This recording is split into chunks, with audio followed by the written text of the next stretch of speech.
I learned a lot through this visual thinking activity, and I think that it was one of the most interesting things we've done so far. I really like the fact that we got to pick our own photographer that interested us, because I think if you're told, you know, who to look up or what to look up, it can become a little bit boring, and then you just rush through it. So it was interesting to be able to pick which one I really enjoyed, and then it made it more enjoyable to actually, look up all the information that I wanted to know about this person and his career.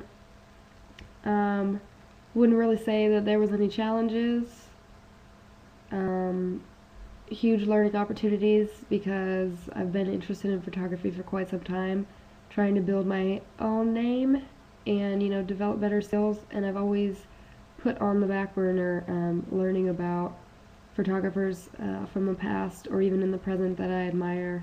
And so I think this finally pushed me into doing that.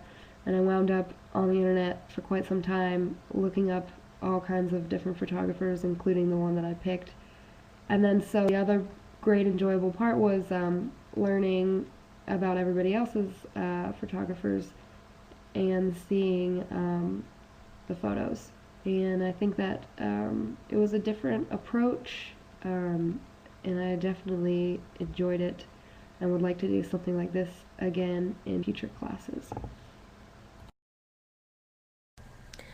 I also enjoyed the visual thinking assignment. I think, like some of the others mentioned, the part that made it most enjoyable was that the assignment allowed for each student to choose their photographer, and then they got to choose the two images that represented that photographer. And typically when you choose pictures like that, it's things that speak to you. And when you use things that speak to you, people are usually passionate about those items, and they want to share them and get a real strong point across, so that it will be interesting.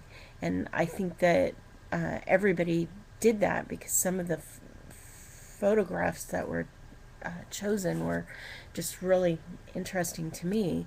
I didn't really have any challenges with the project. I did learn some unexpected and interesting things about my photographer, as well as some of the other photographers that were showcased.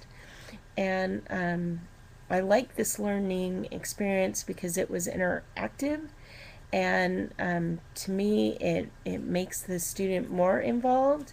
And for me, I really wanted to try and do a good job, because I knew the other students would be learning about my. This visual thinking project was a little bit difficult for me. I did enjoy learning, doing all the research and finding out things about the photographer that I didn't expect. Some of the challenges were from the Google books. It was kind of hard finding information, although I still got the information that I needed. And although this was a different learning experience, I think it worked because I learned a lot, and I wouldn't mind having another project like this.